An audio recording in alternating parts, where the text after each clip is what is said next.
Hello, what's up guys? Once again, welcome to Ajang's Variety Vlogs. So, nakikita nyo naman yung aking background. So, yun guys, pauwi na po tayo. So, mag-ayaw-yaw ako habang naglalakad.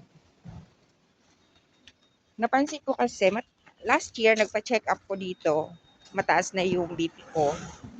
Pero sabi, obserbahan ko daw for 1 week na kung patuloy na mataas, balik ako sa kanila. Kaso, hindi naman siya continue, hindi naman mataas lagi, long time lang yon. Pero 2 weeks ago, napansin ko masakit yung paa ko. Hanggang ngayon masakit. Then laging mabigat yung bato ko, laging mabigat. So trinay kong mag-check ng BP ko in the morning before going to bed. Mataas siya. So almost I think 8 days na chine-check ko yung BP ko. Mataas. Tsaka masakit talaga dito. So, syempre, very alarming ang gano'n dahil alam naman natin na maraming nangyayaring hindi maganda dahil sa mataas yung BP. So, nagpunta na ako. So, ito na guys, gamot.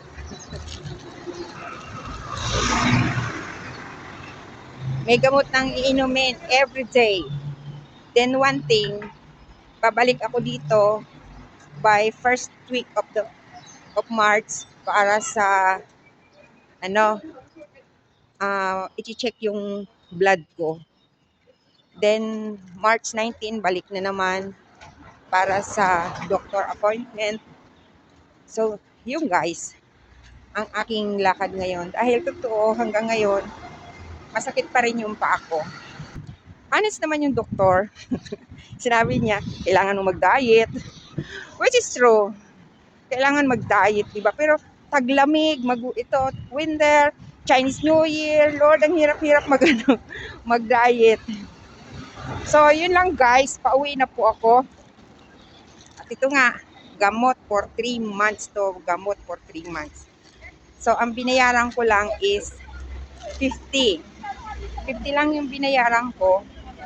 May gamot for 3 months. Then next na pabalik ko rito, dalawang check-up yon. Bali, dalawa rin ang babayaran ko, 50-50, 100.